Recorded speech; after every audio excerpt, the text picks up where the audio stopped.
Hello and welcome back to Start Learning Numbers. And as always, many thanks to all the nice people that support this channel on Steady or PayPal. Today in part 7 we talk more about the integers. One possible motivation for them could be that in the natural numbers n0, the equation 4 plus x is equal to 0 is not solvable. Something we would call an inverse of 4 is missing in n0. Therefore, constructing the integers means for all natural numbers we have to construct suitable inverses. In fact, we have already done that in the last video where we have defined z.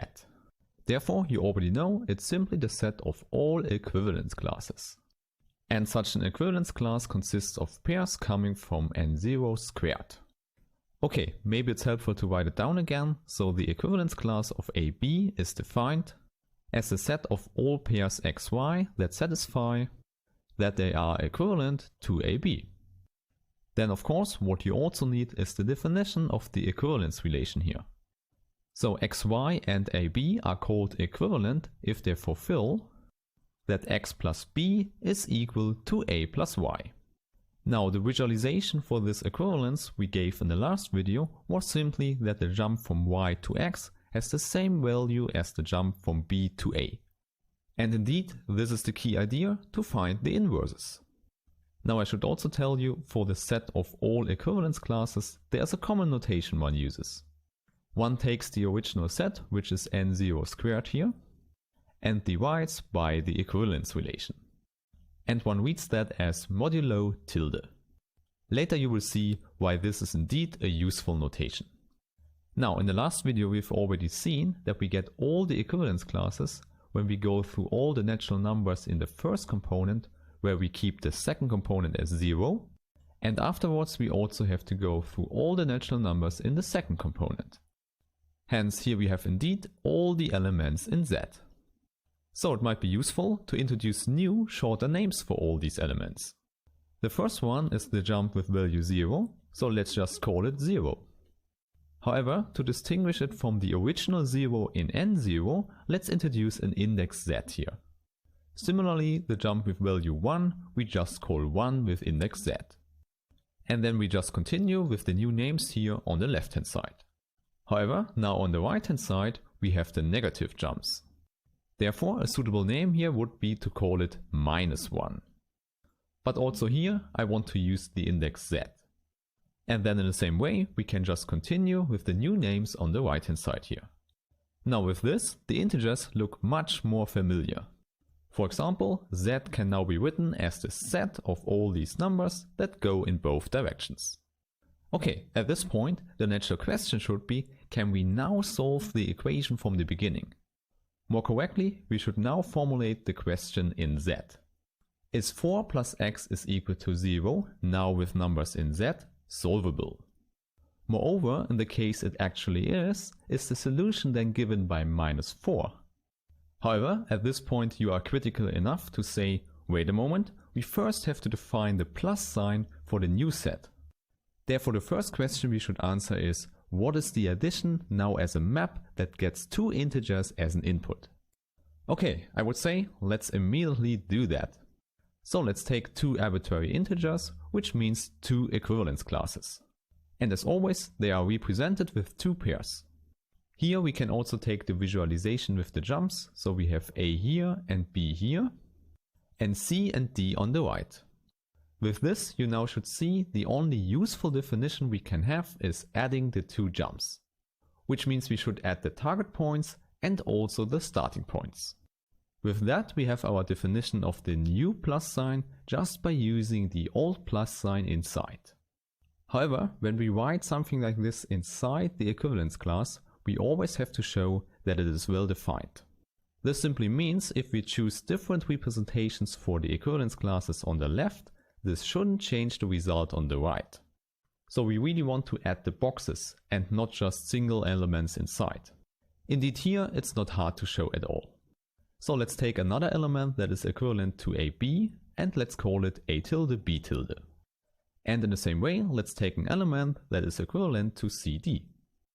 Now when we use our definition of the addition here, we get this as the result. And here you see we add the same boxes as before, therefore the result should also be the same. In other words, the equivalence class should be the same, therefore this element should be equivalent to this one. Okay, then let's write down a proof. First you should see we use these two equivalences here as the assumptions. However, you already know what they mean. The first one would say a tilde plus b is the same as a plus b tilde. And in a similar way for the other ones. And now we can just put both things together. Which simply means we add these numbers and these numbers. Then reordering the numbers gives us this equality. There you should see this is in fact by definition the equivalence of the two pairs here. And that's exactly what we wanted to show, therefore the map is indeed well defined. Okay, with this let's look at some practical examples for the new addition. Of course, we don't want to lose the results we already had for the natural numbers. Therefore, for the first example, just let's calculate 4 plus 2. By definition we know 4 in Z is just the equivalence class for 0. And for 2 in Z we have the equivalence class of 2, 0.